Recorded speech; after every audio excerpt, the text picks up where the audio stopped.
Welcome to Speak for Yourself. Marcellus Wiley here, chomping at the bit, as they say, ready for. What you ready for, Sal? Man, this A-block, you already know. And Emmanuel Acho trying to make that match. Let me see. I don't know what color it is, but it looked good. Ooh, it does look good. My dog. Custom suit, CNR tire. Let's get it started with a shocker in the AFC. This is money in your tire sometimes. The Chiefs. Whoa, Chiefs, what's going on with y'all? 3-4 after a blowout loss to the Titans. Patrick Mahomes, what's up, Holmes? Had 2 turnovers before leaving in the fourth quarter after a hit to the head. Mahomes says he's fine now, but he still finished without a touchdown pass and a loss during a regular season game for the first time in his NFL career. Y'all hear that? Take a listen to Mahomes after the game. You're embarrassed. I mean, you just got spanked pretty good. I mean, it's we were coming in here trying to build off momentum of the week before, and we didn't do that. So, I mean, it's just trying to find a way to get better for next week, because you got to continue to get better and better in this league if you want to get to where you want to be at. Cliche City. Acho, are the Chiefs the NFL's biggest disappointment? Sal, instantly my first take was yes, and it's not even close, right? That's what my first gut reaction was. But nah, they pay me too much to come out here and not do enough work. They pay me too much to come out here and lie to y'all. And, you know what I'm saying? So I got to do my job. Chiefs aren't actually the NFL's biggest disappointment. I can give you 2 teams that are right up there with them. First, I'm going to start with the Patriots. Because the New England Patriots, Marcellus Wiley, have the greatest coach the game has ever seen. Bill Belichick, the unequivocal greatest coach the game has ever seen. No lies. Tom Brady leaves Belichick, you only go 7-9. That's fine, because you need a year to rebuild, Bill Belichick. Plus, you got rid of Cam Newton and you drafted a first-round quarterback. That's fine. But now you're sitting at 3-4. Oh, you're 10-13 since Tom Brady's departure. Marcellus told me that Belichick just needed 1 year. Marcellus told me that Belichick would get this figured out. So we've let Bill Belichick and these Patriots skate. Let me tell y'all why the Patriots are actually a bigger disappointment than the Chiefs. Patriots got 3 wins on the season. They're 3-4. They beat Zach Wilson, a rookie quarterback, New York Jets. They beat Davis Mills, a rookie quarterback, Houston Texans. They beat Zach Wilson, again, knocked him out, rookie quarterback, New York Jets. The Patriots have 3 of the worst wins you will ever see. And it's hard to judge a win in the NFL. It's hard to win on Sunday. But it's not that hard to beat Zach Wilson and the Jets. And it's not that hard to beat Davis Mills in his, first career start ever. So my first thought is the Patriots, Marcellus, you have let skate. Incredibly disappointing. Who else more disappointing than the let me hear another one, because that one ain't going to get it. How about this? What? Miami Dolphins. Brian Flores was in talks for Coach of the Year just last year. They had 5 wins 2 years ago, 10 wins last year. They were 10-6 last year, y'all. They 1-6 this year, y'all. So when I look at the Dolphins, who were doing this, 5 wins, 10 wins, 1 win. Well, y'all got rid of Ryan Fitzpatrick because y'all went all in, and I don't blame you, on Tua. But 1 win. 1 win. Brian Flores, you was just in talks for coaching. 1 win. So the Chiefs are incredibly disappointing. Let's make no mistake about it. But the Chiefs are a prisoner of their own success. They're a 3-4 football team right now that is not playing well. But the only reason they are that disappointing is because of the bar that they set for themselves. But when I talk about the greatest coach of all time is 3-4, come on now, that's disappointing too. Oh, come on now. I ain't your friend right now. We about to beef, homeboy. Wrong colors on, homie. Oh, man. Woo!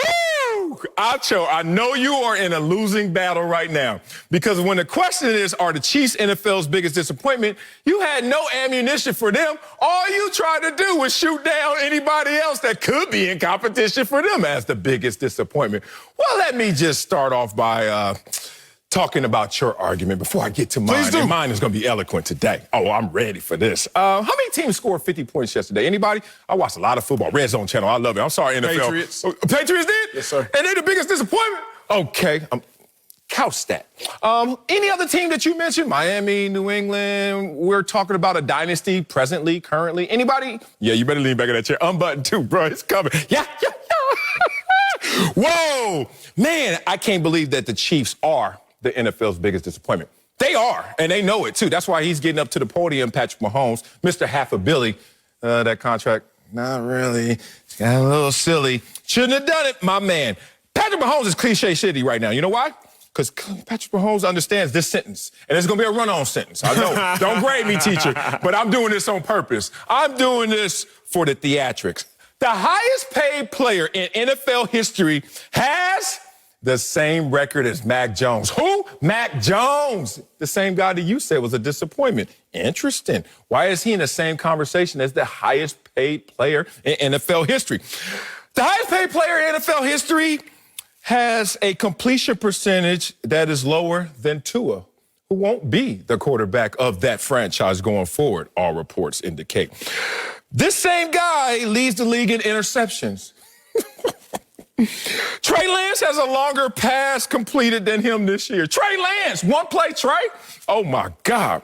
Jimmy G's yards per attempt are higher than Patrick Mahomes. These are all facts. Jameis Winston, two-glove Teddy B, and Carson Wentz have higher quarterback ratings than the highest paid player in NFL history. And for some reason, people say it's not his fault. It ain't my fault. Did I do that? Yes, you did it, damn it. Silk the Shocker and Mr. Cole on your head, Patrick Mahomes. Let me get to some ammunition why they're the biggest disappointment. They're drunk off their own success. I told you this months ago, and I'm going to say it again because people thought I was a hater then. I'm never a hater. Sometimes I'm too early with my truth. I get it. I told you they're going to be drunk off their success. Whenever you start talking about a dynasty when you win one ring, I know that you're a little ahead of your skis, okay? 18 months ago, they started talking about a dynasty. And you know what they said? These are quotes. Oh, why 6? Why not win 7? More than Jordan. They said that out their mouth. That means they thought about that. More than 6. How about 7? You know, Michael Jordan was talking about championships, not games in the season, right? They might not win 6. They might not win 7 games this year, dog. This team is mediocre. It starts with the defense. It doesn't start with Patrick Mahomes. Be real. Patrick Mahomes realizes because he's drunk off his own success. Hey, everyone calls me the mini GOAT. I'm Patrick Mahomes. Look at this arm talent. I can cover up the weaknesses on my defense. I've been doing it for 2-3 years, right? Here's the problem. Because you are masking those problems, when those problems get greater than before, you have to do more than before.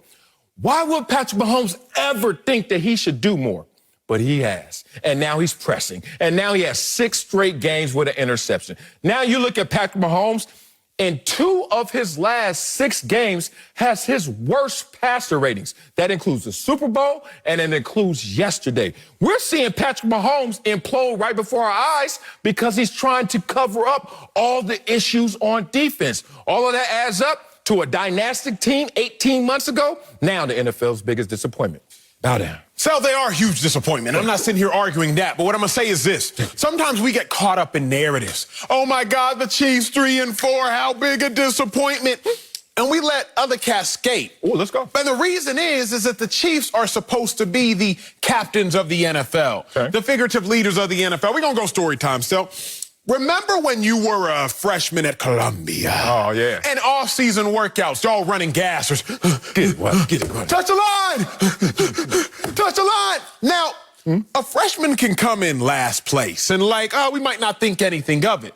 But let that senior, let that captain come in last place, and we gonna chew him out a little bit differently. Yeah, last place is last place now, coach. But the senior gonna get a little bit different treatment because the expectation is a little bit higher. When I think about disappointment, the Dolphins were the 13th best team in football last year. 13th. And AFC, NFC, 13th best in football last year. They're the 3rd worst in football this year. They went from 13th to 29th. They went from 10 wins to sitting at 1 win. Only teams worse than the Dolphins right now, the Detroit Lions and the Houston Texans, who ain't got a quarterback. So, I understand why you want to throw heaps and coals onto the Chiefs, but it's just not the Chiefs. Now, we don't talk about Miami when they win, so I understand you don't want to talk about them when they lose. That's me? Yeah, that's you. But the fact of the matter is, the Dolphins are much more disappointing than the Chiefs. That's a lie. And I hate to call you a liar, but if you tell another lie, you're a liar. But right now you just lied. You just won. One is just, you ain't a thief if you just steal once. I stole once. I wasn't a thief, but if I kept stealing, nobody caught me. Then you a thief. You lied. Just now, you just lied. The greatest highs of Miami, was that a Super Bowl championship 2 years ago? Yes or no? No, sir. No, sir. Okay, so how can the lows make them the greatest disappointment if they ain't even achieved the same highs? It's when you are here, but you used to be here. That gap, the disparity is biggest disappointment. Not here and went here. That's Miami. Chiefs were here, and now they're right there. By Miami? Worse than that, by some of these players. Oh, my God, I'm going to have to just break it down. Patrick Mahomes, my man, you look around, you look at this team, and you realize this ain't it. And this is what's worse. It's going to get worse than better. The cap situation going to get out of control because Patrick Mahomes is $500 million, bro. What resources are you going to get to complement what you need, especially defensively? You bring up teams like, oh, look at the Patriots, and those are some ugly wins. How about a win against Philly? A win against Washington? And I don't even know if it's a win against Cleveland because Baker gave you that game. But the point is, those are your wins. And you're Kansas City? The Chiefs? This ain't the Arrowhead I know. This is not the Chiefs team I used to play. This ain't the team I used to play against. Real talk. Let's be real. Let's call it out for what it is. There were some rumblings of this potentially being a reality for this team. Let's go back to before we fell in love with the airport shirts that Andy Reid wears, who we all respect. But you know what? Those gift store shirts used to not be so fashionable when people used to clown him, always getting close and never over the hump. You remember that? Philadelphia Eagles. That's my era. Yes, sir. And NFC Championship game. NFC Championship game. Then you get Patrick Mahomes and shoot. And all of a sudden, they feel like they arrived. And I think, no, you just reached one destination, as Tom Brady would tell you. Now it's time to reset the GPS. But they never did. They never changed their formula. As a defender, let's be real. Let's stop like, I'm going to win, you're going to win. Yep. If you're playing against the Chiefs, all you're telling yourself is, let Patrick Mahomes methodically beat me down the field, right? We know we're going to score. Look at this defense. I hate to say it, but we're going to put some points up. But how do we stop them from outpacing us, for having that kind of battle? Patrick Mahomes, take the boring plays. Take all of that. He's addicted to an exclamation point. He's addicted to something electric. He cannot take the methodical play. So as a defender, I saw this coming. Tampa Bay saw this coming. Tampa Bay did it. And teams continuously are doing it. It started last year with the Houston Texans, and now you're starting to see an trend. But here's the thing, so you've had an issue with Patrick Mahomes. I've known this. I do. You've had an issue with Mahomes. It didn't start last year against the Texans. It did. Because he was 24 for 32, 3 touchdowns, no picks. So he balled in that game. No. Patrick Mahomes is coming from here. You go to here, to the naked eye, you're like, he's still up there. And I'm like, nah. If you had that vantage point before, you know that's a little off the fastball. That's all I was saying. You know, like deep advanced baseball metrics. But I will still give exit velocity. Patrick Mahomes is still second in the NFL in touchdown passes. Beasting. Second in the NFL in completions. So it's in completion yards. So it's not as though the real issue with Patrick Mahomes, and I'm going to get to this later. Let's go. Because the Chiefs are losing, the narrative has changed. Patrick Mahomes has very much so been like this at Texas Tech. He was like this the year he threw 50 touchdowns and 12 interceptions, y'all. It ain't like we ain't seen Patrick Mahomes be a very volatile quarterback before. But now that the Chiefs are losing, now we want to act as though the sky is falling. Now, is Patrick Mahomes turning the ball over more than he ever has? Yes. But it's not as though this is something unforeseen. It's not like he's a 0 interception on a season guy.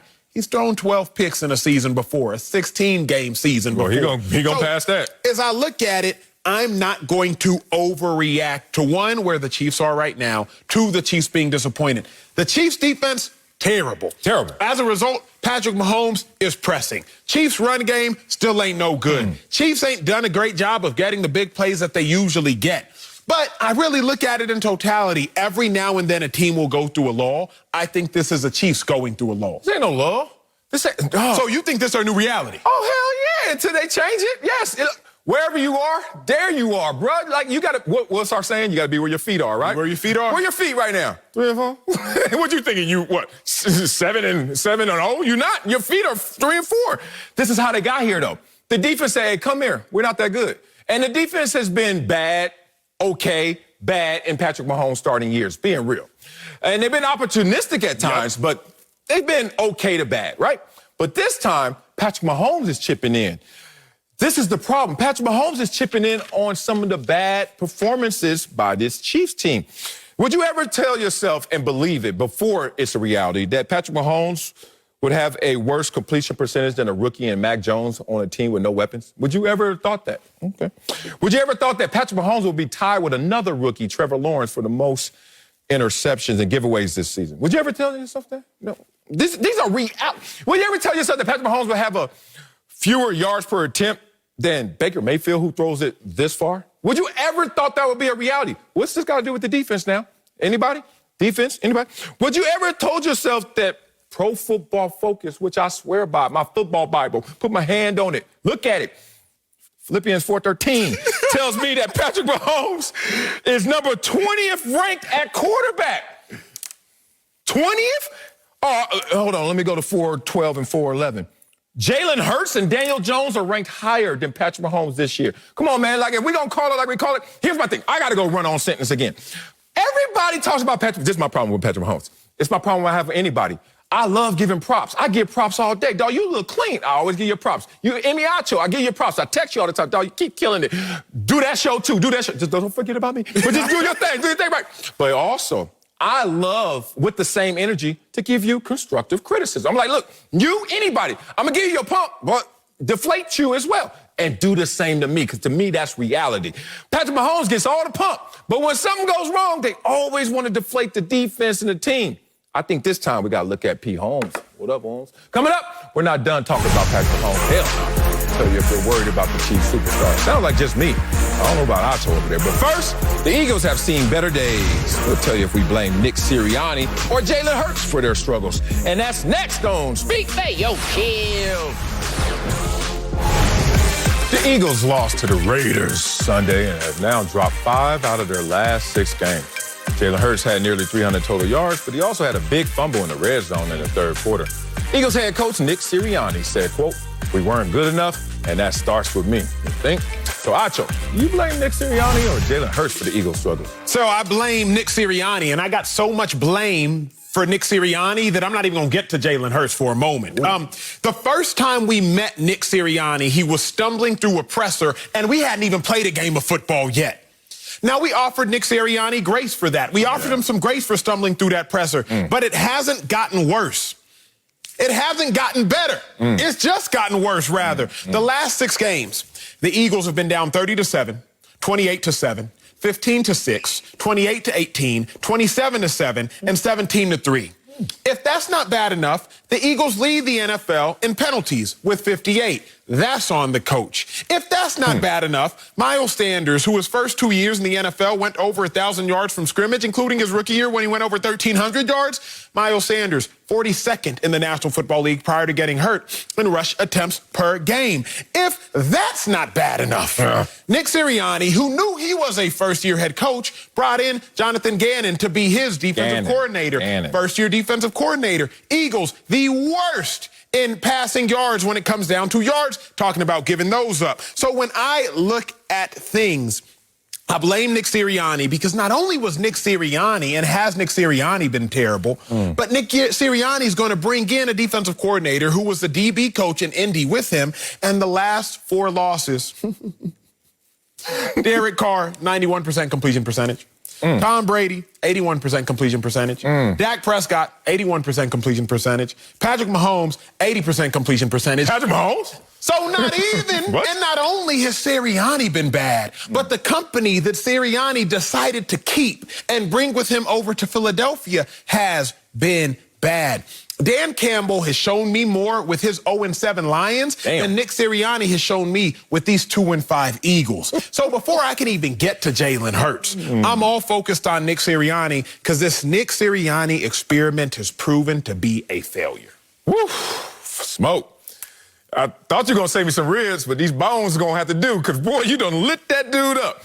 And I'm here to resurrect that dude by pointing the finger at someone else. Someone who actually crosses the white line. Which finger? The broken one? Because if you point that one to Jalen Hurts, it might get back to Nick Sirianni. Oh, were you a crisscross fan? Yeah, point your pinky. Which one? Point my pinky. Yeah, it is pointing, damn it. It's just going that way like a ghetto antenna. It's just you can get the finger, the middle, crisscross. Here's the thing. It ain't about Nick Sirianni. I can't go there. I never could blame Coach. Like, I'm just from that place. I had a lot of friends who didn't make it to the league, didn't make it as far as they aspired because they used to blame Coach. Coach tripping. Yeah, he tripping, all right. Yeah, he's starting me. He ain't starting you. Maybe because I'm better than you, fool. Coach ain't tripping. Coach looking at you like I'm putting you in position. Human chess pieces. Now play the damn game. Oh, Who's playing the game between the white lines in this conversation? Jalen Hurts and Nick Sirianni. Damn, this hurts me because, you know, I love me some Jalen Hurts.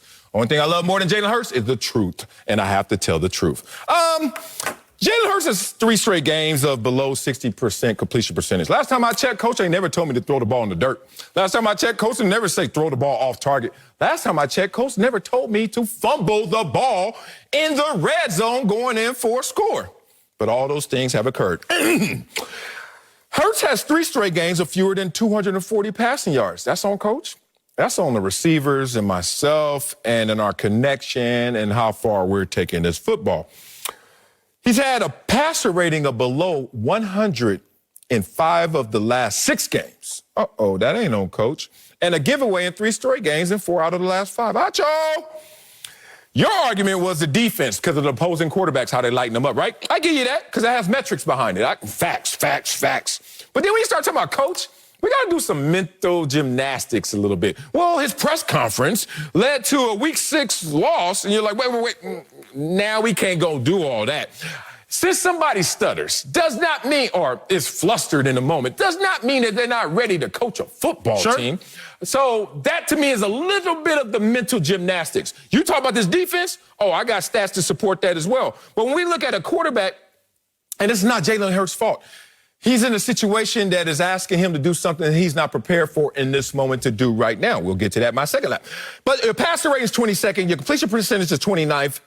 Come on, man. That's on Coach. Nah, well, it's not on Hurts. And here's why it's not on Hurts. Sale, you know this. I do. You told me this. What's that? Don't get in a relationship with somebody and then try to ask them to change. Oh, yeah. Hell no. When you get in a relationship with somebody and you already know who they are, that's who they are. Jalen Hurts, last year, his completion percentage was 52. This year, it's up to 61. So even if you talk to me about as bad as his last 3 games were, it's still a higher completion percentage than last year. Last year, Jalen Hurts' passer rating was only 77. This year's passer rating is at 90, 89.5. The Eagles, you knew who Jalen Hurts was. Nick Sirianni, before you took the job, you knew who Jalen Hurts was. So don't now start complaining about a man who you already knew who he was before you chose to commit to that man. But Nick Sirianni, on the other hand, we're trying to figure out who you are. Oh, good point. Here's my biggest problem with the Eagles. My biggest problem is this. You got the blind leading the blind. Nick Sirianni, you 40 years of age. So you're going to bring in and handpick your defensive coordinator, former defensive backs coach for the Colts. He's only 38 years of age. Well, Nick Sirianni, you're also going to handpick your offensive coordinator, Steichen. He's only 36 years of age. The youngest trio of coaches, head coach, OC, DC, in the National Football League. So you got the Eagles out here like this, like 3 blind mice. Because if I'm Nick Sirianni and I stumble into an issue, I can't lean on my DC like Sean McVay when he went to the Super Bowl with the Rams and he could lean on Wade Phillips. If I'm Nick Sirianni, I can't lean on my OC. We all figuring this out together. That's problematic. I'll give y'all a hint. Let's go. When I got traded to the Eagles, Chip Kelly was there. I was like, how come all these coaches know each other? And somebody from the upper level of management told me this. They hired Chip Kelly, and they said, you can pick your coordinators, but they have to have coordinating and NFL experience. Okay. Because they didn't want a first-year head coach from him from college to go bring in some first-year OCs and some first-year DCs coming from college as well. They said, hey, you the head man, pick who you want, but there are at least going to be some sort of stipulations for you to pick. The problem with Sirianni is he's in his first season with a DC in his first season with an OC who's only ever been an OC for 1 single year. To me, Jalen Hurts ain't pick his coaches. He ain't pick his family now. Nick Sirianni chose this. Nick Sirianni made this bed, and he made all the Eagles players lay in it. You are on to some great stuff. You're in trouble, though. I hate you. You know what's so funny? You ever just take a drive and think about this? I always think about this. Like, golly, I'm from L.A., and I went to school in New York, and that's my upbringing. Wow, that's amazing. And that's just good fortune to me. But I had nothing to do with that, and that's only a result of where my mama and daddy fell in love and said, hey, we're going to just get married right here, right? Like, it's just where you're born and what you're drafted into in terms of life. It's just where your parents were in love when they had you, right? Kind of random to me. It's just weird because it could just take your life in so many different places. I got other family members. I got a cousin from, his parents are from Topeka, Kansas, and Shreveport, Louisiana. Let's just say my cousin different, okay? My cousin's a little different. I ain't mad at him. Here's the thing. Jalen Hurts, okay, I'm drafted to Philadelphia. Oh, an organization that has its ups and downs. Let's just talk about that. Especially a little bit of a quarterback carousel. Not Miami, but certainly a little bit of the northeastern version of Miami, right? If I would say that. Just can't figure it out. Coaches in, out, quarterback in, out. Okay, we're here. Now, Jalen Hurts is good. Mark Sanchez and I agreed on about Jalen Hurts. There's a cap to the level of potential in Jalen Hurts. It just seems that way. With that said, he's not great enough to just be good in a situation where they're asking him to be good and great. He's around personnel that is like, look, dog, you good, but we need you to be great. But most quarterbacks that hit the ground running or go into successful situations, as Mark even told us, they're good and the situation makes them look great. Defense, running game, whatever it may be. This is just the opposite, and it's affecting Jalen Hurts. But guess who else it's affecting? Nick Sirianni. He ain't draft all this. Nick Sirianni didn't build this team. If you want to go upstairs and take this problem and say the systemic issue that Philadelphia has in their organization, let's talk. But if you're going to blame it on the coach who just took an opportunity that wasn't ideal but had to take his opportunity, I ain't hearing that. Here's why I'm going to blame it on him. Yesterday, Eagles are down 17-7 at halftime. They fighting. First possession of the game, Eagles go out, get a touchdown. They look right. Raiders go down. They don't really score. Then the Raiders get up. Then the Raiders go up 17-7. It's halftime. Eagles, you in a game with a good Raiders team. Nick Sirianni, you're going to start the second half with a surprise onside kick. It worked in the Super Bowl. It surprised nobody but you. The only people that got surprised by that onside kick was the Eagles. Because the Raiders recover it. Raiders go down and score. Now it's game over. It's 24-7. That's game. You're not winning that on the road down 24-7. When I look at it, I'm like, those are the decisions from coaches that put your team in a position to fail. Eagles went 2 consecutive weeks where they're getting touchdowns turned over because they're getting illegal offensive PI calls. That's coaching. 58 penalties. That's coaching. A running back that has 1,000+ scrimmage yards 2 consecutive seasons, but only gets 42nd in the NFL in touches through 6 weeks. That's coaching. When I look at it, so many of the Eagles' fundamental flaws are coaching. I'm going to talk about Howie Roseman later on in the show when we do this block again. But for now, okay, yeah, now we talking. It's just Nick Sirianni, big dog. Okay, good. I could take this loss right here because Sirianni, let's just say you're not winning in reality. And according to Acho, it started off, you were losing in perception. Before we head to break, let's go to Fox Bet Super 6. This wants you to stack the cash, get some of that dough. Scan the QR code, download the app, enter the free-to-play NFL Sunday Challenge Contest. Make your picks and then invite your friends to play as well, all your homies. The more people who enter, the bigger the jackpot gets. I like that game right there. Coming up, Deshaun Watson could have a new address by the trade deadline. We'll tell you what the quarterback should do. That's next on Speak for Yourself. You get paid. This week on Thursday Night Football, division leader square off. Aaron Rodgers and the Packers take on Kyler Murray and the Cardinals. Lord, that's a good game. It all starts at 7:30 Eastern, 4:30 Pacific on Fox, NFL Network, and streaming on Prime Video. Trade deadline is next Tuesday, and Deshaun Watson could be leaving Houston. Reports say that the Panthers have emerged as a contender, joining the Dolphins as possible destinations. 3-time Pro Bowler has a no-trade clause. No trade clause! But a new report says he's willing to consider multiple options for a new team. Acho, what should Deshaun Watson do? Man, he has 2 options and 2 options only in my mind. The first is go to the Carolina Panthers. First? That's the first option is go there. At least with the Panthers, you have an owner that wants to win right now. You have an offensive mind in Joe Brady who's proven levels of brilliance. You have a head coach who's dedicated and established the fact that he can build up programs, at least at the college level, and we're starting to see some inklings of being able to do it at the NFL level. Can't go to Miami. They're 31st in pass protection. Tua got knocked out because their right tackle gave up a sack to a dude who had 1 career sack. Can't go to Miami because we're not sure how committed their coach is to necessarily understanding both the locker room and the play on the field. Can't go to Philly because if you go to Philly, you've seen the problems they got there. We don't know how long the general manager is going to be there, although Howie Roseman has shown himself to be brilliant at times. But as of late, everybody's starting to question my dog Howie Roseman. So you can't go to Philly. So your first option is go to the Panthers. Second option, sit out all year. This year. Sit out the entirety of this year. And hopefully in the offseason, more spots are going to open up. In the offseason, you look up the Saints. They might not be as committed to Jameis or Taysom. Yeah, you look up the Washington football team. Is Taylor Heineke really going to be their quarterback of the future? You look up, maybe the Falcons go ahead and move on from Matt Ryan. You look up, maybe Tom Brady says, I've won again. Okay, I'll retire. You look up and you just hope there are more options. Deshaun Watson, the only reason you kick up this much dust in Houston and leave Houston is to go land on a team that can get you a Super Bowl. The Dolphins do not appear to be a team nor an organization that's going to get a Super Bowl anytime soon. The Philadelphia Eagles are just in a little too much disarray right now. I don't think they're getting to a Super Bowl anytime soon. So you either got the Panthers or you sit out the rest of the year and hope for the best next offseason. I'm going to say what you said, but not echo it. I'm going to say it louder. You ever notice that the echo goes down? It does. Yeah, so it's time for me to say it. Go to Carolina, big dog. For a lot of the reasons you said, you got the richest owner in the NFL, second richest in sports, because, you know, Clippers, Ballmer got that money. But you talk about David Tepper, he's going to invest in this team. Beyond everything else you said, which makes sense, you got the offensive coordinator you need, you got the offensive system. I think that they will support you well. This is the reason I would do it. And it's always a pros, cons list to me. I learned so much from football just scouting all of the greats that I had to play against. When you go out there and your first game ever in the NFL is against John Elway, it's amazing to be like, wow, John Elway has pros and cons, even the great John Elway, right? And this is when they went back-to-back and won those Super Bowls.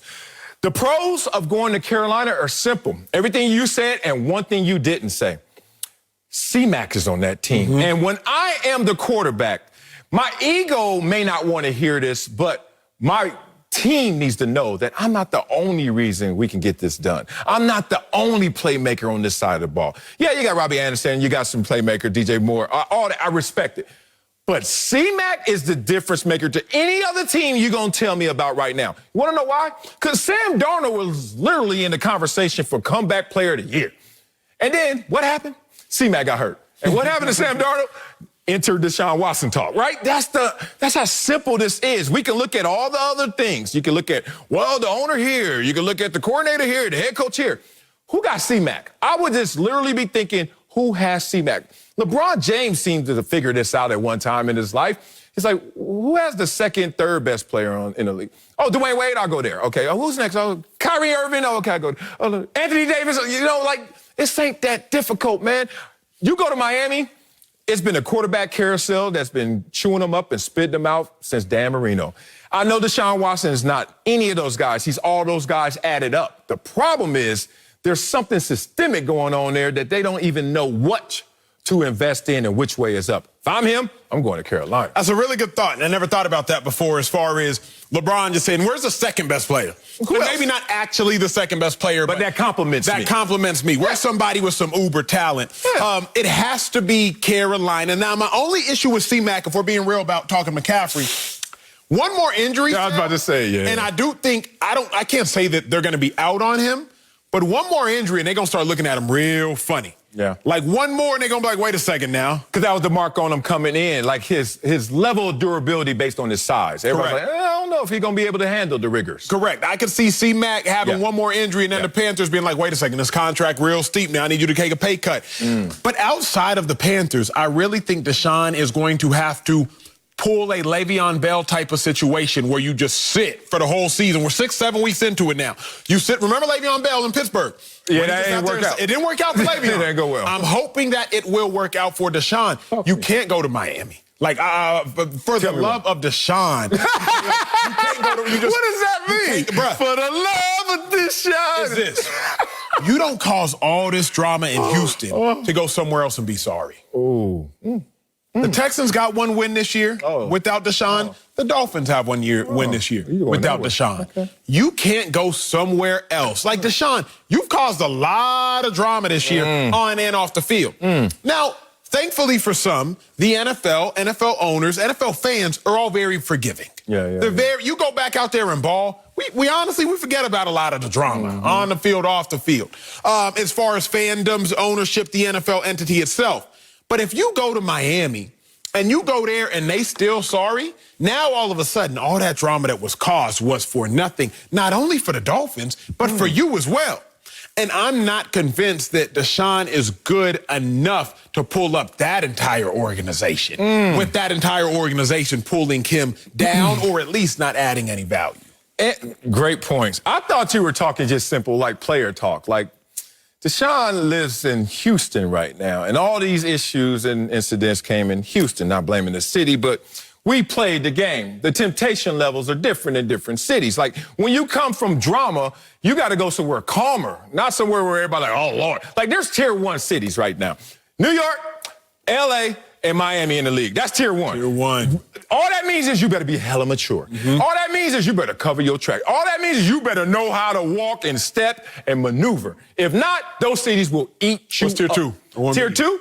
Atlanta, Houston, Scott. Don't bring up Scottsdale because nobody knows how great it is. Let's keep that tier 9. And then people be sleeping on Scottsdale. Tier 2 for sure. Oh, that's gold down there. It's gold rush down there. Anyway, but the point is, Deshaun is going to run into this situation. If you're going to go to Miami, it's going to be met with a reception. Look, there's going to be backlash no matter where he goes. He goes to Carolina.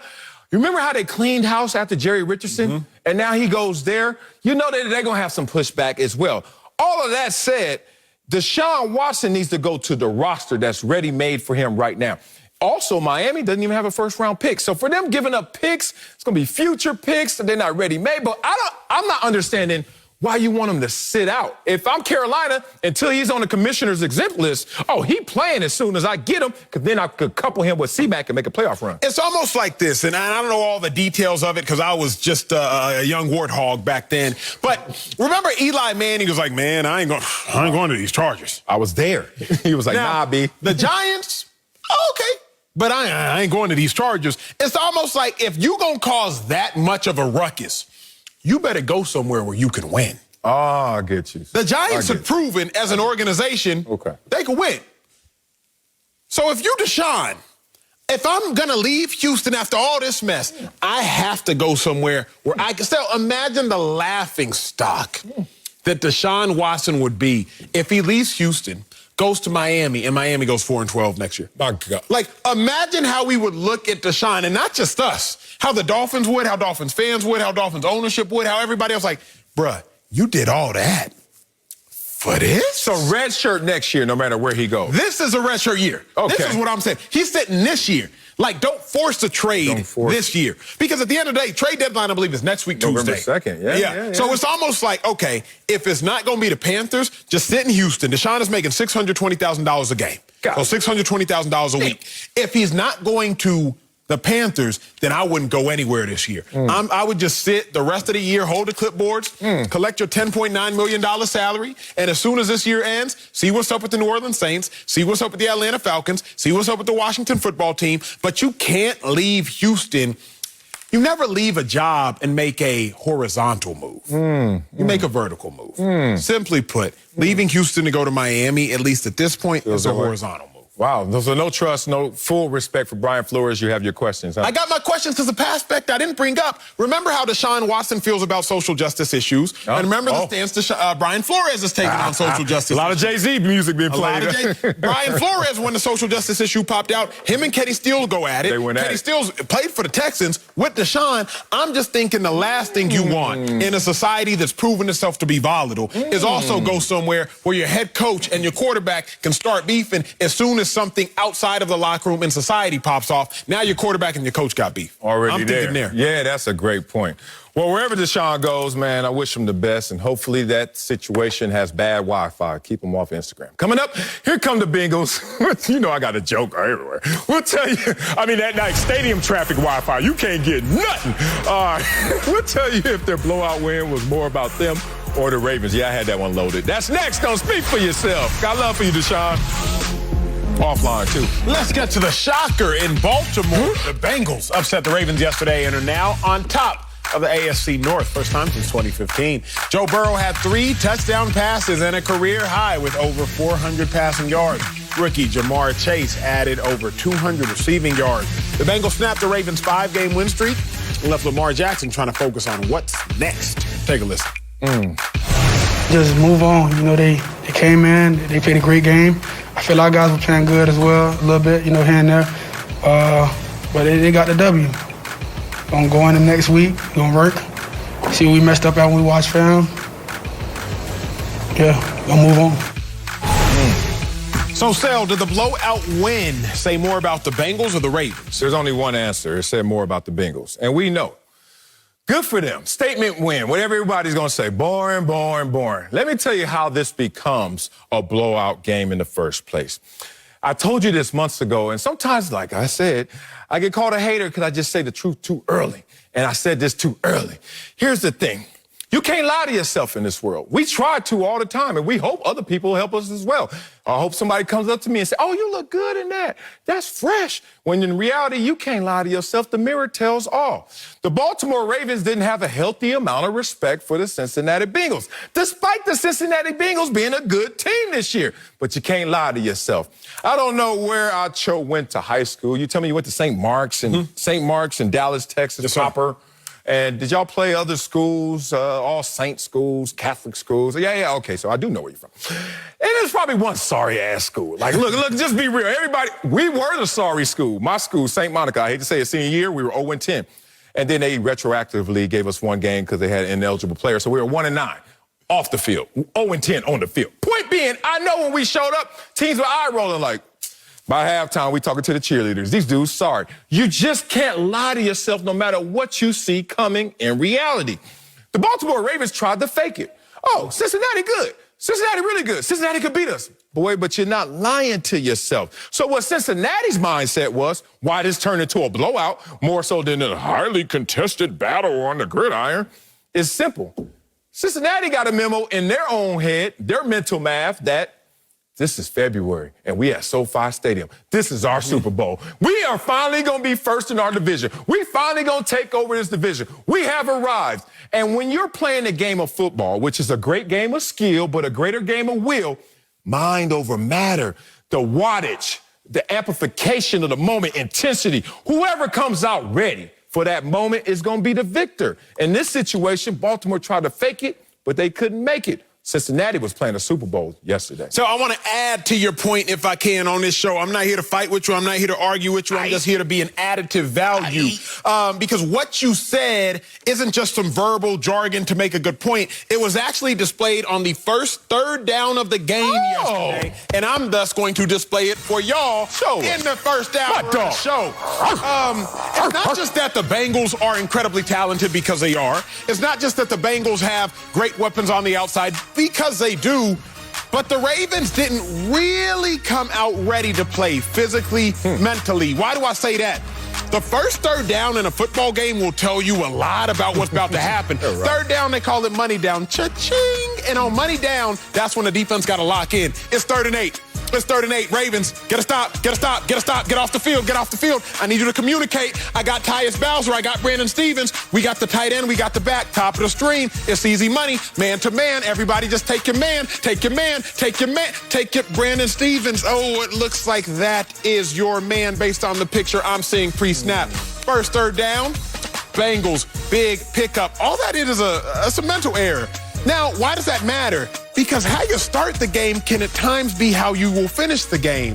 Let's look later on in the game, maybe the third quarter, roughly 11 minutes left. Again, it's just a little mental error. Now, it's such an error, I don't really know. Marlon Humphrey, he's looking left, looking right like, hey, y'all, I'm not sure what we're in. Marlon Humphrey, it's not your fault. I think you did your job.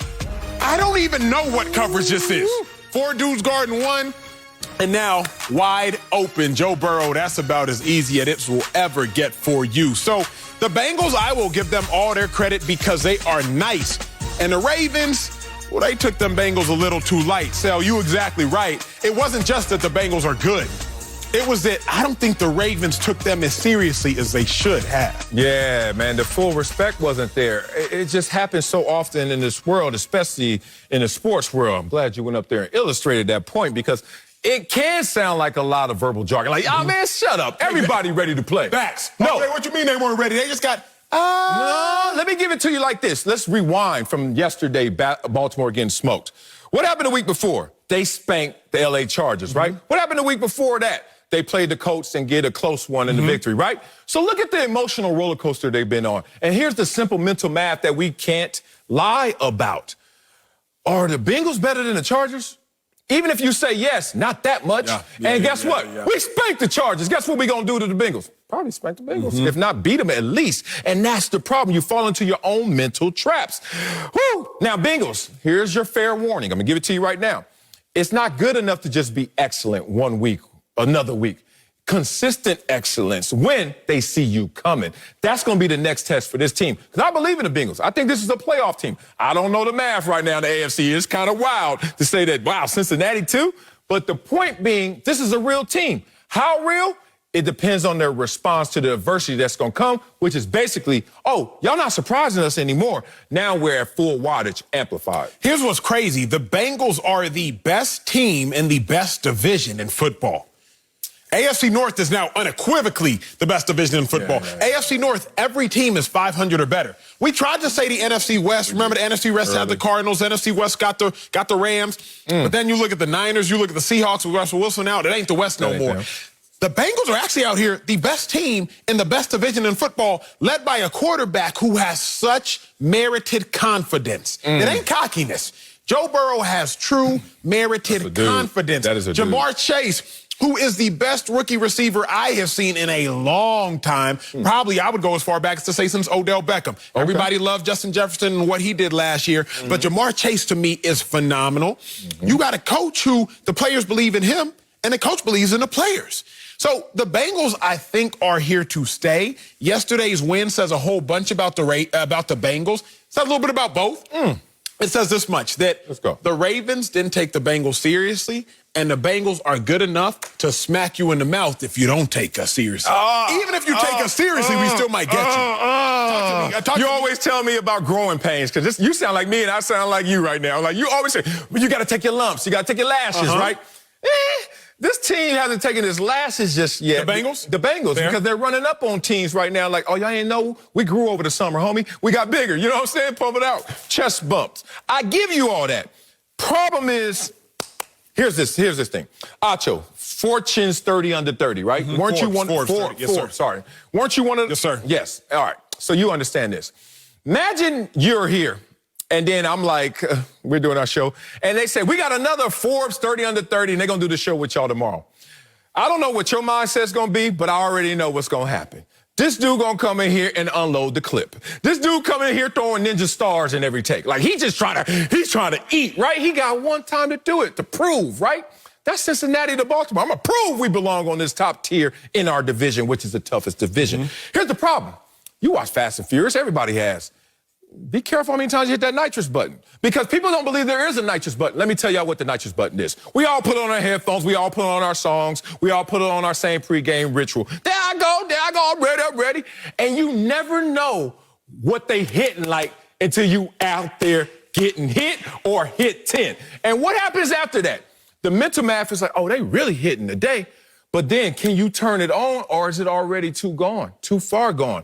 I look at the Cincinnati Bengals. I look at that little dude, the Forbes 30 under 30, like, okay, that's cool, big dog. But guess what? We playing baseball up here. We do 240 shows a year. You're going to bring that energy next time, and the next time, and the next time. And that's what separates the real from the fake. I think Baltimore is going to sit back comfortably and be like, oh, they shot. But we're going to see how many shots they're going to shoot. I will say this. It is easier to get good than it is to stay good. And I think the Chiefs are figuring it out firsthand, right? Conversely, it's easier to stay out of trouble than it is to get out of trouble. I know that much. If you're in trouble in life, it's easier to just stay out of it than try to get out of it. Go there. But when it comes down to talent, it's easier to get good than stay good. Because once you're good, now everybody's shooting their best shots at you. The Bengals are trying to get good right now. Okay. And I think they are. Yeah, I agree. You're sitting at 5-2, one field goal away from being 6-1. You know that Packers game when could nobody make a field goal. All of a sudden, the Bengals are a legit demise team. But you are right. Eventually, if the Bengals are good for long enough, they will start to get everybody's best shot. My thing is, I don't think they get nobody's best shot this season. This season, everybody's still going to be sleeping on them. Everybody's still sleeping on them. Look, why not? Like, Lamar was 5-0 against the team. So he tried to lie to himself. But at the same time, it's a collective. It's Lamar as the leader. But it's only the Ravens' second loss in the past 12 regular season games, man. It was hard to play that off. So we sit up here every day. We know that we're going to give it our all, but we got to give it our all again and again and again. Little Forbes 30 for 30, he trying to shoot it so hard. Man, I'm just trying to light it up and get ready for the next one. Coming up, the Chiefs do not look like the defending AFC champs. We'll tell you if we're worried about Patrick Mahomes. That's next. I don't speak for yourself. Turn up the bass, check out my melody. The Chiefs were blown out by the Titans and are now 3-4. Patrick Mahomes finished with 2 turnovers and was sacked 4 times. He also took a shot to the head in the fourth quarter. He cleared concussion protocol, but did not return. Mahomes said his quote, "Been kind of rainbows and flowers and awesome for these last few years, and they'll find a way to get through the adversity." Bucky Brooks is joining us, and be sure to catch his breakdown for Week 7 on the Fox Sports app and foxsports.com. That's Bucky right there. But we're going to start with you, Acho. Are you worried about Patrick Mahomes? Firstly, I don't like how Bucky's sitting taller than me. He's sitting tall. That's just the acumen. That's just the brain power got him high. Do that, man. Yeah, Like Bucky on the show is just going to have him sun me real quick. Let me do like they teach you in broadcasting school. Oh, yeah. Hello. Hi. Hey. So you asked me if I'm worried about Patrick Mahomes. It's a very, very, very simple no. The reason I'm not worried about Patrick Mahomes is because Patrick Mahomes is who Patrick Mahomes has been. The difference is the narrative has changed because the losses are starting to stack up. Now, Patrick Mahomes is a slightly worse version of who Patrick Mahomes has been. But remember, when Patrick Mahomes won the MVP, he threw 12 interceptions. He threw 15 touchdowns. Right now, Patrick Mahomes is second in the NFL in touchdowns with 18. He also is tied for worst in interceptions. Okay, there we go. We've seen Patrick Mahomes do this before, but Patrick Mahomes is like that gambler who we let slide when he wins. That gambler who's at the blackjack table, the dealer's showing an 8, gambler got a 20. Gambler, take your win. But the gambler got 2 10s. He splits them 10s. He pulls an ace. He pulls a face. He wins both hands. They right here. But then he tries it again. Okay. The next day he goes to the casino, Bucky Brooks, and now he gets stung because he splits those 10s, pulls 2 6s, 16-16, dealer beats him. Yeah. That gambler had always been reckless. Yeah. He just got away with the reckless behavior, and we let him slide. Patrick Mahomes has always at times been reckless. Throwing across his body, that's a reckless quarterback decision. Scrambling, throwing it with your left hand, it's a reckless quarterback decision. Throwing no-look passes, it's a reckless decision. But Patrick Mahomes has always gotten away with it. I'm not going to come up here and act like this is a brand new Patrick Mahomes. Is he pressing much more than he typically has? Yes. But that's not a different version of yourself. That's just a more exaggerated version of who you are. We gonna go somewhere, fellas. I love when this happens. I love when this happens too, because I still be measuring. Did I get him yet? Not yet. Okay, fellas, I want to do this now. Yeah. You ain't hitting me. Boy, I'm sitting in the ring doing this. Mayweather. Fellas, What? You want to make good TV? Let's make good TV. No. So what they tried to tell me, Bucky, they tried to tell me this when I stumbled into money, post-career. They tried to tell me money changes you. Money gonna change you, Wacho. Hollywood gonna change you. I realize this, ladies and gentlemen. Money doesn't change you. Money just exaggerates the person that you are. So if you're selfish, you're just going to be more selfish when you have money. If you are selfless, you're going to be more selfless when you have money. If you are friendly, you're going to be friendlier when you got money. Damn right you're going to be happy. Hey, how you doing there, Bucky? And if you're not friendly, you're going to be even more rude when you got money. Money doesn't change you. It exaggerates the person that you are. Get him, Bucky. Patrick Mahomes ain't changed. I ain't trying to. The person that he is has just become more exaggerated. I'm not going to sit here and let you try to tell me that, we got to be worried about Mahomes. No, Patrick Mahomes is like the dude who stumbled into money. What? Now you just see a more exaggerated person of who he is. You know me well. Get him, Bucky. Just get him. So here's the thing. I am worried because he hasn't changed. See, because this goes deeper than what he was. Wow, this is some wisdom. So this is what he is. When you go all the way back to Texas Tech and you dig in his files. Go there, digging in files. Last 2 years, Patrick Mahomes had 25 interceptions. He did. Texas Tech, when he was there, was 13-19. Talk about it. So what we're seeing is Patrick Mahomes has always been the same. And it was one of the reasons why everyone is like, well, he should have been the #1 overall pick. Everyone knew he was nice. No. When you talk to scouts were like, I've never seen a sandlot quarterback come into the NFL and have immediate success. The comparisons between Patrick Mahomes and Brett Favre, they're very valid. Yes, sir. Because when Andy Reid is like, this guy reminds me of #4. There's the good #4. Oh, yes. and there's a bad number 4. So I played with a good number 4 in Brett Favre, who won 3 straight MVPs. And we were on defense, all we would say is, hey, man, get Ford the ball. He'll give us a shot. But at the end of number 4's ride at Green Bay, them turnovers kept coming in bunches. The losses all started coming. And so what has happened? We saw the best of Pat Mahomes very early in his career, but now we're seeing those turnovers. Those turnovers are beginning to lead to L's because we all know, we've heard the coaches say, the number one deciding factor in football is the turnover battle. Yes, sir. So if you give it away. So I look up at the stat sheet today. Kansas City has 17 giveaways. Their margin is -10 turnover battle. So when you wonder why they're losing, I'm not putting all of this at 15, but when I look at the Kansas City Chiefs, they're beginning to look a lot similar to those Texas Tech teams that we saw. You remember those teams where Pat Mahomes was everything, but the defense was bad? So it was very entertaining, but it ended in a loss. So right now, we're getting entertained, but we're seeing a lot of L's thrown up. Golly, Bucky brought that. But it is what it is. Ooh, Bucky, all this don't count. Like, I had some notes on notes, and I was ready for Acho. I was ready for this level. Boy, the altitude's so damn high up in here. I can't breathe. Bucky came in here with the real stuff. Okay, Bucky, you talk about the number 4. Let's talk about it the way I love to talk about it. What's 2 plus 2, Bucky? It'd be 4. No, actually, it will be something between 3 and 5. I learned that from a lawyer. You know what it is? It's the same way of saying, like, maybe you move a little off it, maybe you move a little off it this way. But the point is, it ain't adding up the same, Patrick Mahomes.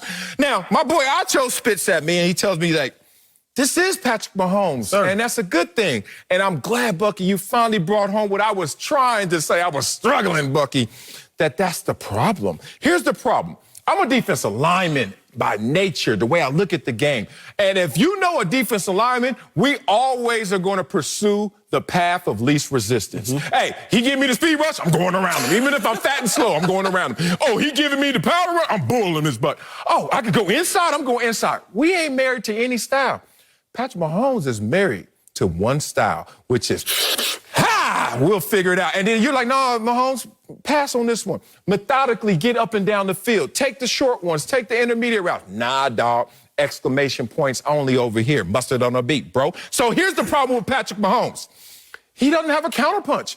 He is not going the path of least resistance. He's been tested time and time again. I have not sat in any of these defensive rooms, but trust me, I know what they're saying. Dog, make him move the chains continuously, and we'll see if he can do that. Because he's going to grow impatient. He's going to have to grab the dice. You know your homie, every time, third period, he's sitting there like, wow. Man, no, we in third period right now. He just got to get it in. Get like me, something. He just got to get the gamble on.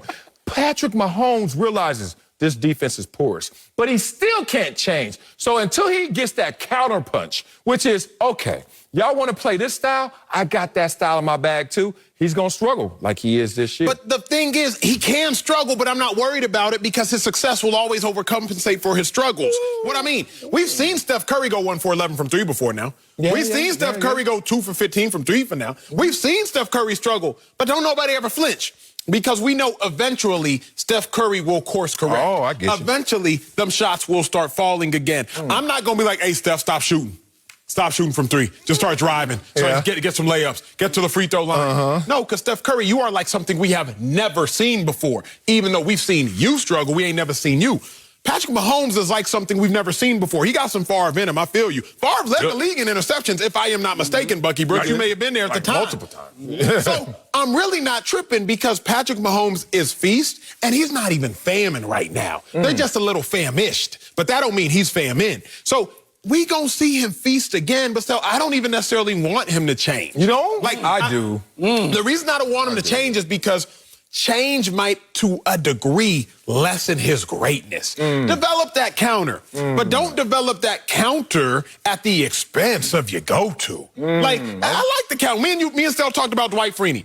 Dwight Freeney had the spin move, had the spin move, had the spin move. In theory, the spin move is a counter to a speed rush. But I don't want you to develop your counter at the expense of your go-to when your go-to is that strong. If you got a knockout punch, knock out. Yes. Okay, so I dig that. And that's nice. But, like, let's go to the boxing game because I know you guys are boxing aficionados. Ding, ding, ding, ding, ding. And so my man, like, just up until last year, Deontay Wilder was, like, the one that everyone feared, right? And we can talk about, hey, Deontay Wilder, like, he's not technical or whatever, but he had thunder in those hands. And eventually, At some point, he's going to catch you. Even against Tyson Fury, who he's lost to twice. He still caught him and knocked him out. Mm-hmm. So when I'm looking at Patrick Mahomes and we're saying, hey, man, look, we may have to dial it back. I don't think he's ever going to be able to dial it back. He is who he is. What Jay-Z say, play? Can't change the player's game in the ninth inning? That's who he is. And so now, because he's had so much success, MVP, Super Bowl MVP, the thought of him saying, hey, man, I'm going to be a check down Charlie, that ain't in his DNA. Yeah. And so what has to happen is the Chiefs have to know he's going to give the other team a couple, and we got to make it up. And that's just the way that we have to play because it has to be baked into the cake.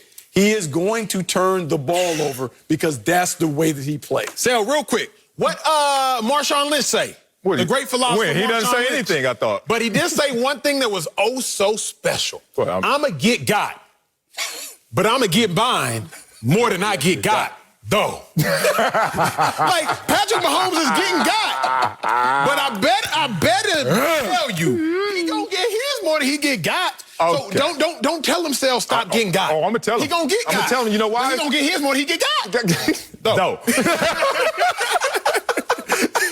Nobody did a better 180 in their career than Marshawn Lynch, dog. I love that dude. All right, here we go. Here's the problem, Macho. You got your go-to, right? You got your thunder, as you talk about.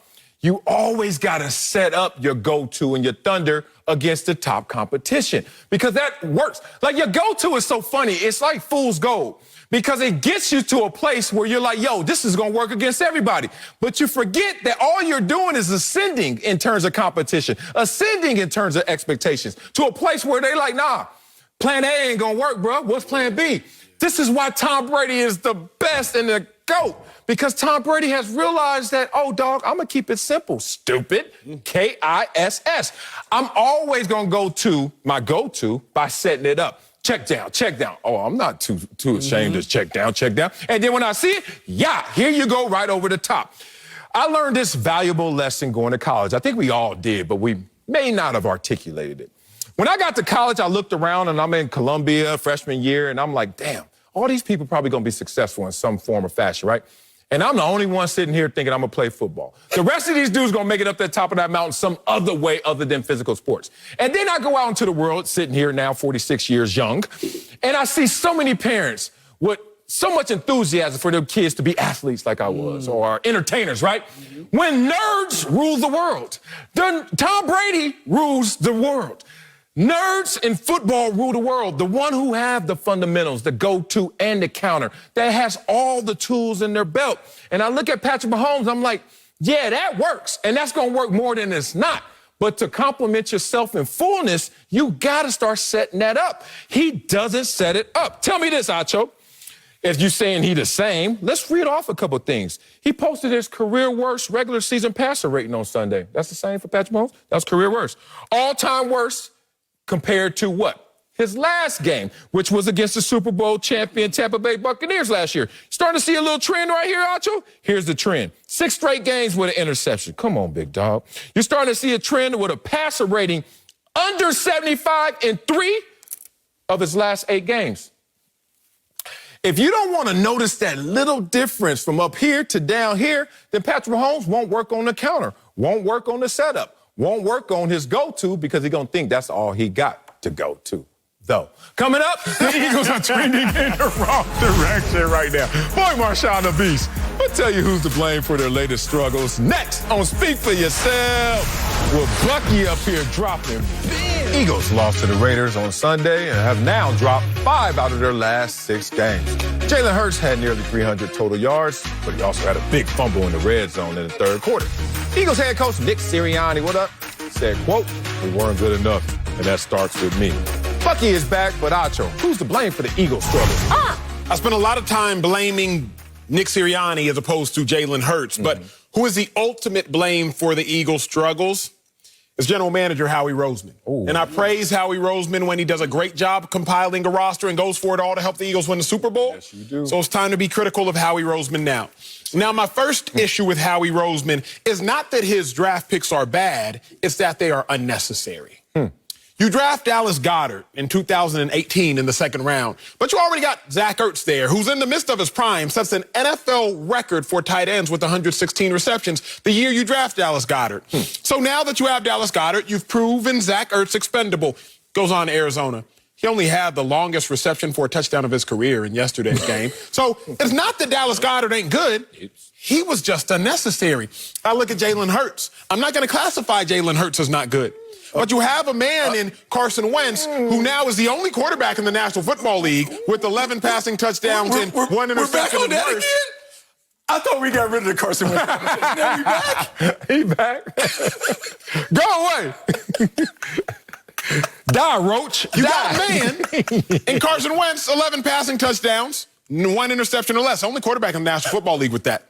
With that being said, it's not that Jalen Hurts was bad or is bad. I just think Jalen Hurts was unnecessary. And again, I'll say this. Carson Wentz is not beyond blame. Like last year, yes, Carson Wentz, you should be tougher, handle competition better. Carson Wentz, it's your job to deal with the rookie and steal ball. But nobody won that. As I look at it, the Eagles ain't win it. Howie, you ain't win it. Jalen Hurts, you ain't won it. Carson Wentz, in theory, you're the only one that's actually kind of won from this situation. But I know the Eagles didn't. So I look at it like that. I'll continue to go on. Yeah, J.J. Arcega-Whiteside, second-round pick 2019. He ain't made no noise. No. Miles Sanders, you draft him in the second round, and he a dog. But your head coach only gives him the 42nd most carries in the National Football League through 6 weeks. So for me, the biggest blame starts with Howie because the roster right now, your biggest players got inflated contracts and they're not actually producing on the football field. You got an old roster. You don't have a quarterback that you like. It's just so many glaring issues and woes. And to add insult to injury, you bring in Nick Sirianni, first-year head coach, who brings in a defensive coordinator, first-year defensive coordinator, who brings in an offensive coordinator who only has 1 year of offensive coordinating experience. It starts at the top. Starts with Howie Roseman. Wow, man, I love how Acho keeps receipts. He got 3-year-old receipts on Carson Wentz. Carson Wentz played in the rain. He gonna slip in, and Carson Wentz played good, so he's back. I get that. Like for a minute, I was like, oh, whoa, we got a Carson Wentz segment, and we're ready to talk about the Eagles. So I will give you credit. Howie Roseman is to blame for that because some of the doubling down didn't necessarily work out because they didn't maximize those pieces when they had double. Zach Ertz, Dallas Goedert, no reason why they shouldn't have been on the field dominating. So we'll get to that. The coaching staff, though, Nick Sirianni, I am worried because Acho's a longtime Philadelphia Eagle. He knows in Philly. On defense, read is a 4-letter word. Ain't nobody up front reading. We ain't reading the run. We going to the quarterback, and if the running back passes us, we hit him on the way. Yep. What I'm seeing now, I got a bunch of guys reading and reacting. I'm seeing soft zones. Soft zones is it. I'm talking That's about it. Philadelphia, where Buddy Ryan was in Philadelphia. Yeah, Lord. Jim Johnson, the late Jim Johnson, is looking at football help. He watched the game last night and clicked it off. He was like, I don't know what this is when it comes to not blitzing and bringing pressure. And so I got Fletcher Cox talking about. I mean, we just doing what the call is. Rodney McLeod, the safety, same thing, man. I don't know what we're doing. We're just doing what it's called. In Philadelphia, there's a brand on the defensive side of the ball in terms of the way that they play.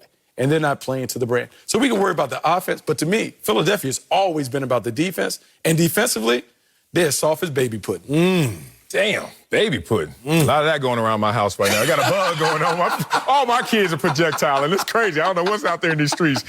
Tearing up this Tyler room. I don't blame coaches. I don't blame upstairs. Damn, both of y'all are loose. Man. Okay. Yeah, okay. My bad. My bad. Contrarian for being a contrarian. I'm not a contrarian, but look in the dictionary. If you look up, would you say it's the call? Okay, what they call? I'm just doing what they call. What's before that? You already flipped past it. Ball. Just ball before you call, okay? Ball first, and then the call comes into play. Okay, talent trumps in our league. We all know it's about the horses, not the jockey. We can talk about coach after coach after coach. We keep talking about coaches until they lose their top players. Then we don't talk about the coaches the same. You want to go here? Let's go here. What do you always tell me about Bill Belichick? See, Acho, even though I win all our debates, and some, no, in reality, he always tells me, Bill Belichick, without Tom Brady, what is this? And I put up a good fight. But I go home and think about it. What is this, right? Now, he needs to get Mac Jones to close the gap between him and Tom Brady. That's a hell of a gap. But the point is, Bill Belichick has not lost one thing off his fastball. It's just the fact that whoever's out there can't execute what he's throwing. So I don't like to put call first. So I'm looking at Nick Sirianni like, yeah, if Jalen Hurts wasn't sitting there 22nd in passer rating, I haven't had a coach yet tell you to throw the ball into the dirt or fumble the snap or, hey, you know what? Take an incompletion right here. 29th in completion percentage. Is that on the call or is that on you to go out there and ball? Now, going upstairs, I will admit, I would not want to be a quarterback drafted to this situation playing with this personnel right here because of redundancy and more importantly, I think it's inadequate. I don't think that their roster is great enough to deal with a quarterback that's just very good, and that's their problem. Bucky, this is the issue I have with Marcellus's take, but God, Lord. It's this. I'm not going to get into a relationship with somebody that don't work out and then start criticizing them because they don't want to come work out with me. I knew they didn't work out or exercise physical fitness when I got into that relationship. I'm not going to get into a relationship with somebody that's 5'2" and be mad when they're not tall.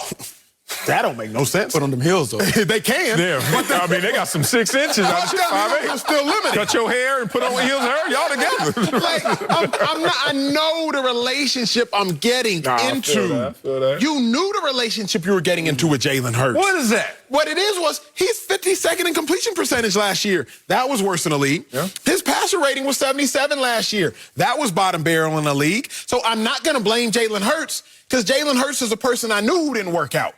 And now I'm mad that they don't want to go on runs with me. Now I'm mad they don't want to lift these weights. They had Carson Wentz. In case of emergency, break glass. Let's get an insurance policy. Hey, we keep getting into accidents. Carson Wentz, we gave you all this money and you just keep wrecking the Ferrari. Guess what?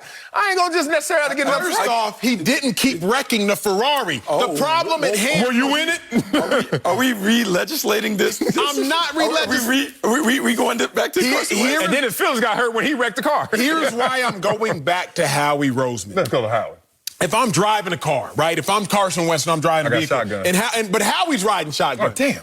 If Howie turns the music up and now I wrecked the car because I was distracted, sure, I should be able to drive and listen to loud music. Yeah. But it behooves both Howie, who's riding shotgun, me, the driver, and the vehicle that we just don't turn the music up. Let's just not add any distractions. I'm glad I ain't riding now. In theory, I'm with you. I ain't riding with your old ass. In theory, Noise ordinance. 10 to 2, every 10 to 2. The thing is, who out here getting the last laugh? It ain't Howie Roseman, because now we sitting up here hypercritical of him.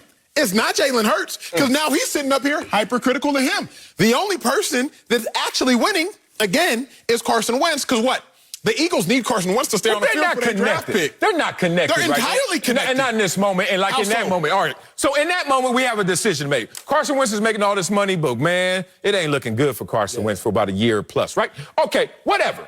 We got to make a decision. Insurance policy decision. We're not going out there and trying to get the best driver in the world. We didn't get that position in the draft, and we also don't want to aspire for that. We're not wishing ill on Carson Wentz.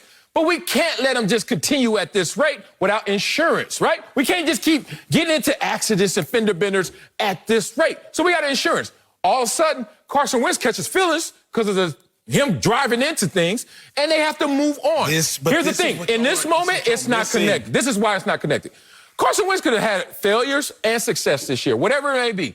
What the hell that got to do with Jalen Hurts and the Philadelphia Eagles? Everything. You shouldn't have gave up on Carson Wentz? Everything. He gave up on them. No, because of this reason. And you're right there. I'll give you that. Right? I've been He's sure. the original Ben Simmons. I've made sure. What's on in Philly? Something going on in Philly. I've made sure not to say that Carson Wentz didn't give up on the Eagles, because I do as well think Carson Wentz gave up on the Eagles. Let's go. But I look at it like this. Y'all put Carson Wentz in this situation. How? Bringing another guy by what? to the locker room. Not By doing a playing couple well? things. First things first is, let's not forget the year before last year, that 2019 season, Carson Wentz, first quarterback in NFL history, 4,000 passing yards with no 500-yard wide receivers. So you had already set Carson Wentz up for failure by the decimation of the roster. It's injuries and drafting a second-round pick at wide receiver, J.J. Arcega-Whiteside, that cannot contribute. Meanwhile, I believe DK Metcalf was drafted like 2 or 3 picks later. You'll remember that. So y'all set him up for that. But he was good enough for nobody to notice. Then on top of that, you bring in a quarterback in the second round. So not only did y'all set him up last year by the decimation of injuries, but then also you bring in a quarterback in the second round, and now he fails. And now you're going to point at him for we can all we want. I mean, that happens all the time. But the problem is First rounders, too. The Eagles, just like the Sixers, you are not as good, at least at this junction in time, without Carson Wentz. And the Sixers, I do not think they are going to be as good, at least at this junction in time, without Ben Simmons. I didn't know that Jalen Hurts was Jimmy Butler. Jimmy Butler, I didn't know that we brought Jimmy Butler in because Jalen Hurts' personality is so big that it just made Ben Simmons fall apart like it made Carson Wentz fall apart. We just brought a guy in who has a strong personality and some confidence, and Carson Wentz looked in the room. The second round pick, when my check has a million commas and zeros, and I'm worried about the second round pick. I would never be worried about that. You all are both fathers. I'm not. But what I know is this much. What? Is it not the obligation of the parent? Y'all are fathers. Is it not the obligation of the parent to treat their kids differently to make sure they get the most out of them? Because what y'all are doing now is ha-haing and kikiing that your kid acted out. But I'm really sitting here wondering, like, does it not behoove the parent to treat the kid in the manner that will get the most out of them? We can laugh at Ben Simmons, and we can laugh at Carson Wentz. Hey, Carter Wentz ain't my kid. You don't get your damn kid. That ain't my kid. Archer, when you do have kids, you can spend all your time in the kitchen because when you have 3 kids and you make 3 different dinners for them, it's going to be very hard for you. At some point, there's some house rules, and this is what we're doing. Damn, this is how we're going along. And so the Eagles did that for Carson Wentz, and he's over there worried about Jalen Hurts coming in the room, and he can't get past that, and it affects his performance. But they want to eat what Mama cooked. I think it's I think there is pride getting in the way of the Eagles organization. The reason I say this is because let's start with the Sixers.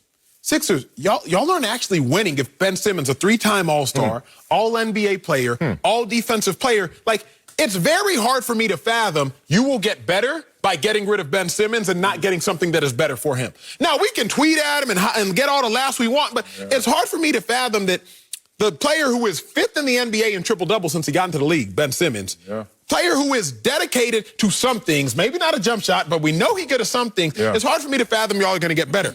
In the same breath, Bucky, I'm sitting here like, Jalen Hurts, passer rating this year, where we at? We at 89? Carson Wentz is at 103. Jalen Hurts, touchdowns 10, interceptions 4.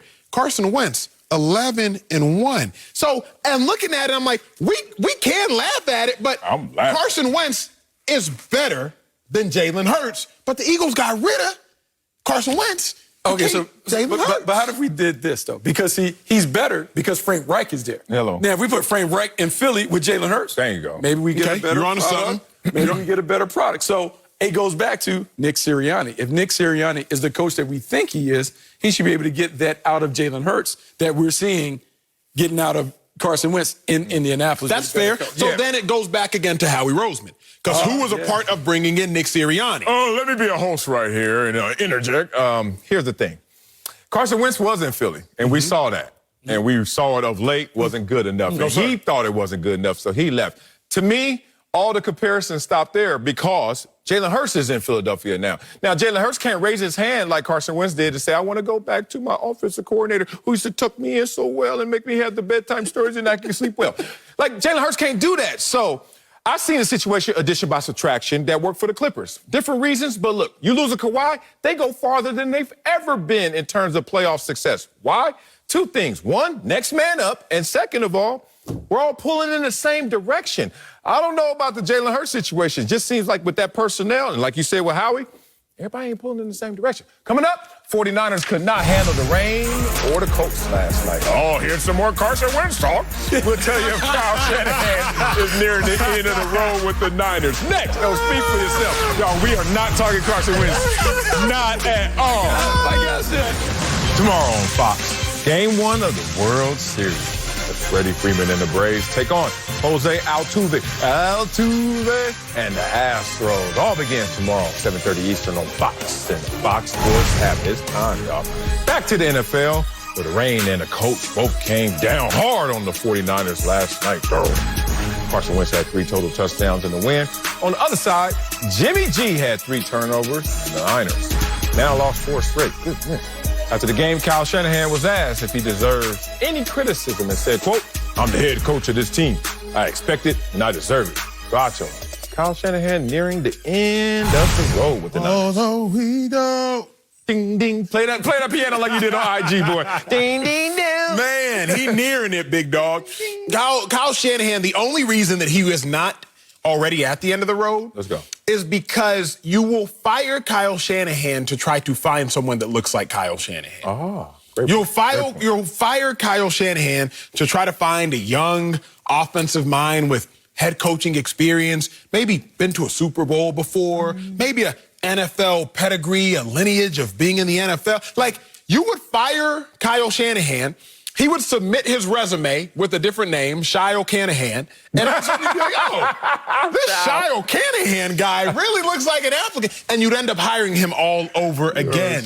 By performance, I think he almost has to be at the end of the road if he's not already there. But by resume, nobody really has the resume that Kyle Shanahan does. I'm not talking about wins and losses. I'm just talking about characteristics that makes an individual who he is. Last reason I'll say that he isn't at the end of the road, though he may be nearing it. When I look at NFL offenses, I look at that triangle. Left tackle, running back, quarterback. As a linebacker, I would always look at that triangle. Typically, how good the left tackle, the quarterback, and the running back are can dictate how good a team is going to be. Well, the 49ers left tackle, Trent Williams, hurt. Jimmy Garoppolo, hurt, even though he's pushing through it. Raheem Mostert, the fastest running back, most explosive running back in the National Football League, hurt. So when you look at Shanahan, he has a whole bunch of reasons. I won't say excuses, but reasons as to why they ain't good. Oh, man. Kyle Shanahan nearing the end of the road. Y'all just finally catching up to what I've been telling y'all about this dude, ain't been Kyle saying it. Shanahan. You've been telling me. I mean, God, I get called a hater so often, and I don't have a hateful thought, let alone a hateful bone in my body. I just tell the truth too damn early. What is wrong with me? Told y'all about Kyle Shanahan. What has he done to deserve this much leash and rope and grace from everybody as a head coach? As an offensive coordinator, that's great.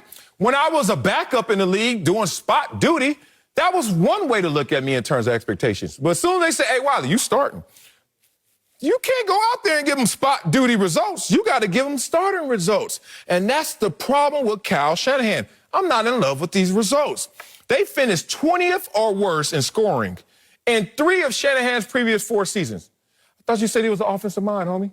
What the hell is that? Do you know there's a team out there called the Atlanta Falcons, that has the same exact regular season record as these San Francisco 49ers? Would you have went to a bar and had trivia, and anybody in that bar, drunk or sober, answered that like, yeah, Atlanta the same as San Francisco in the regular season. Give me another one, double, brother. Nobody in their right mind. It's crazy how much love he's getting based off of his results. Now, let's talk about this. What's the end of the road, y'all saying? Since we caught up now, we're all at the same place. Head coaches, there have been 1 of 13, Kyle Shanahan now, over the last 20 years that have at least 3 losing seasons. Most of them don't get to that 6th season. 1 of the 12 does. And let's talk about Kyle Shanahan and his win percentage, .433. 2-4 record in his 5th year. You know who he's next to? Ty Bowles. Anybody? Next to Gus Bradley. Anybody? Next to his daddy, Mike Shanahan. Not the OG Mike Shanahan version, but the other version of Mike Shanahan. Point being, please tell me, Acho, where is it coming from? I don't see it. Maybe Shao, was it? Shanahan? He can get it done. Coming up, Tom Brady has over 600 reasons to smile today. Choose one. We'll tell you if the GOAT is the MVP right now. And that's next on Speak for Yourself. Shao Shanahan. Tom Brady and his Bucks made quick work of the Bears on Sunday. Threw 4 touchdown passes to add to his league lead. Brady also became the first quarterback to reach 600 passing touchdowns in his career.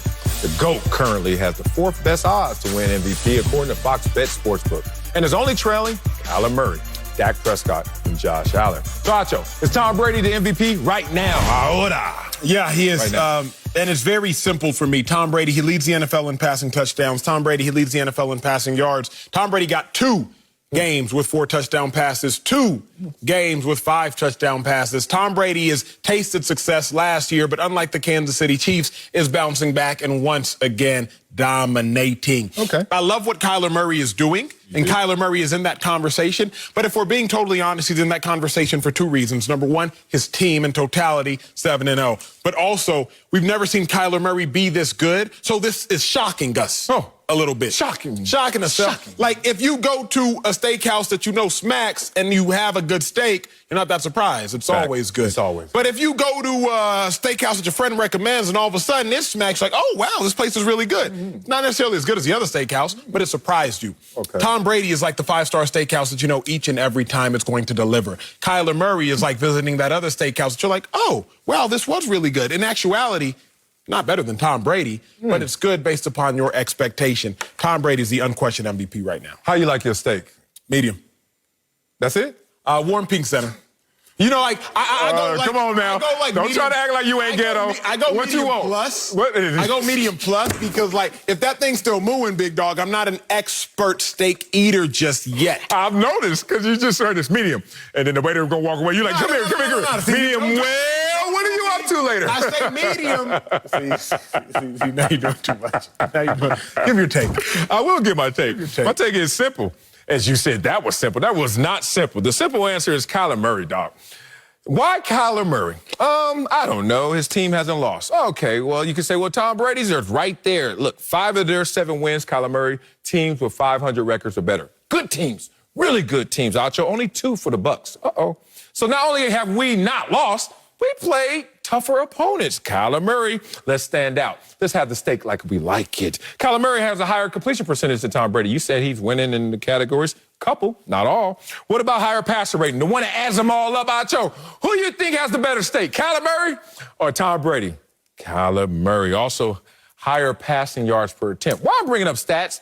Because I can't argue with you. Tom Brady is out there feasting, especially you add his age and the fact that the recent team success is that they're Super Bowl champions trying to replicate that experience. But Kyler Murray is having one of those magical seasons right now that you can't take a shot at. If you look at Kyler Murray in terms of previous MVPs, he is smashing these dudes in terms of performance. You see a spot here of Patrick Mahomes in 2018, 2019, that year, with more touchdown passes. Kyler Murray, 73.5 completion percentage, 20 touchdowns, 9 yards per attempt, and 117 passer rating. No one comes close to that. That's for me, Kyler Murray. How you like your steaks? Depends on who I'm with. If I'm trying to impress somebody, I say medium plus. And then I'll be like, oh, can you take it back and then cook it a little more? But as an appetizer, do you get calamari? Or to leave, he over here, not right here. Coming up, Kyle Shanahan. I don't even like calamari. Kyle Shanahan did not sound convincing on Jimmy G's starter status. I ain't got enough money yet for all that. We'll tell you if he's keeping it 100 or just 99. Next, don't speak for yourself. Ain't that octopus? Ain't no damn octopus. Hell no. Okay, how much money y'all pay? On this show, we only know how to do one thing, and that's keep it 100. Right. You knew this, Sal. All right. But others, you know, they be lying. They only keep it 99. So each day, we're going to get to the bottom of who's really telling the truth. Case in point, 49ers, they lost their 4th straight game last night. The quarterback Jimmy G had 3 turnovers. Take a listen to head coach Kyle Shanahan on his quarterback. Will you stick with Jimmy Garoppolo as your starting quarterback next week against the Bears? I would guess so. You know, I'm going to watch this tape and see if guys are healthy, first of all. I don't even know where our guys are at. It was good for Jimmy to be able to get healthy enough to play in this game today. So, Sal, is Kyle Shanahan keeping it 100 or 99? Man, $9.99. That is so low. What a shot at Jimmy G. I tried to tell you, Kyle Shanahan, you tried to give up for show to get some mo. Now you ended up with no quarterback on this roster. Wait, finish with a freestyle, though, Sal. Oh, you want a freestyle? Ruthless. My style is a juvenile. Ran with it. Yeah. And that's like and banking. Yeah. I can't do that anymore. That's it? That's it. You don't even know what that is. That ain't my freestyle. Bars. I can't do it on TV. Why not? That's it for So us. you're keeping it 99. I'm keeping That's it. what Marcellus Wiley's keeping it. I have to 99. be hydrated and I gotta curse. That's it for us. Fox Men Live is next. You freestyle next show.